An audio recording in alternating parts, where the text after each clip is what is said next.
League of Legends is a game of versatility. You need to have a wide variety of champions in your pool, whether that be for countering, duoing, and sometimes for that special occasion. But playing the game for as much as I do can get boring. For that reason, I'm introducing a new series where I cover some of the off-meta champions to see if they're still viable. A new series I like to call Off-Meta Metas. This could be us. So back to what I was saying. Yeah, let's just get started. I said I would do it, so here we are. Ornn Jungle has so much sustain throughout the early game jungling. The ganking, just a little bit lackluster considering he lacks mobility of any other jungler, but the convenience his passive provides makes up for that. His early game is pretty balanced, and his late game is pretty broken. Brittle is quite the debuff, and being able to provide that for your team whenever necessary instead of hiding in top lane all game is a great change of pace. Ending the game with a fully living Forge team and 5,000 HP is a sight to see. I truly believe Ornn is a staple jungler, and not only that, but Ornn Jungle is fun to play.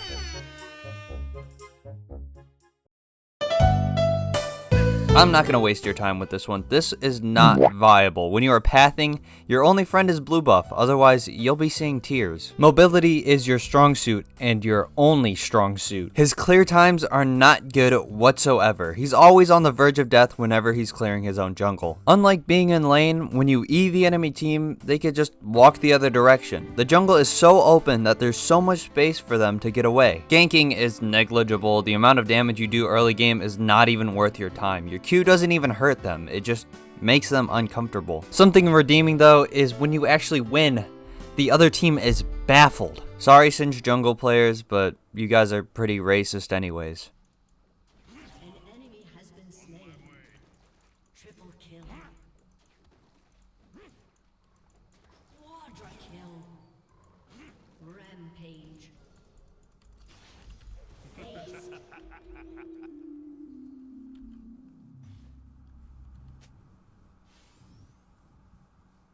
To shake or not to shake?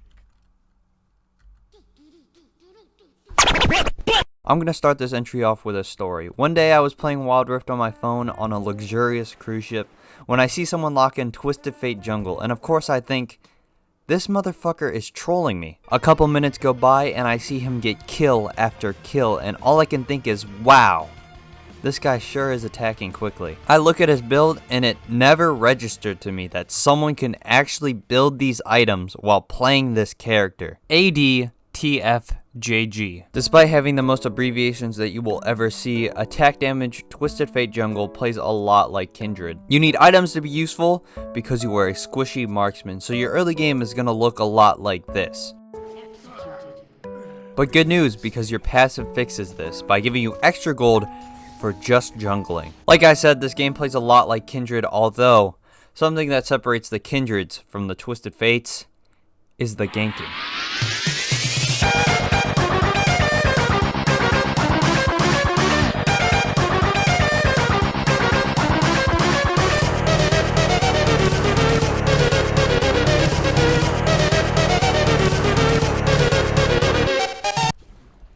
Fuck. Oh my fucking god.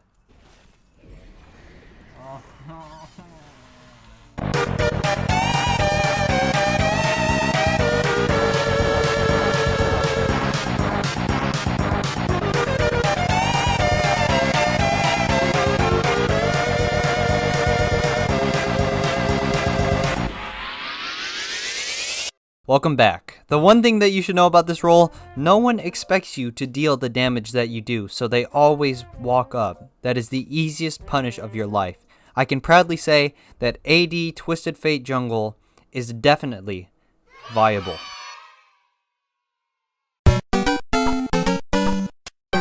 Let's slow things down a little bit and look at someone you don't really hear of that often, and also is a lot slower of a character. Clear is okay, but what is this mana consumption? The trick over the wall is pretty cool, I'm not gonna lie. Successfully getting a gank with this, let's be real with ourselves, very shit stun takes some sort of buff to land. That being said, you can take Ghost, Predator, or Turbo Chem Tank to help with this. But Ben, what if I want to take Moonquiver or Strikebreaker? I mean, you could probably do that, but you'll be sacrificing mobility or something. I don't even know what I'm talking about. Just look at these builds. Are you fucking kidding me? Who even is this guy? To me, this character is overcomplicating an already complicated game. The rhythm that you have to get into to make sure that you utilize all of your autos is freaking dingus. For that reason, I'm gonna say, leave this one to the pros.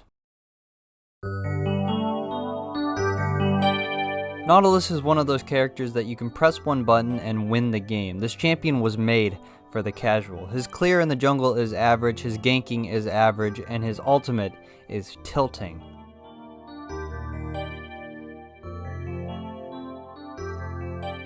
Playing the early game correctly will for sure prompt a surrender from the other team. Now, this is great and all, but from the Q to the E to a little bit of the W and ultimate, everything just seemed a little too familiar. Yes, this off-meta is just a worse version of a Mumu. Wow. I really thought I had more to say about this off-meta, but I guess that's everything. Stick around for the next one of these. I still have some things that I want to cover, and if you want me to talk about an off-meta, put it in the comments. I'll look at it. Oh yeah, and have a good one.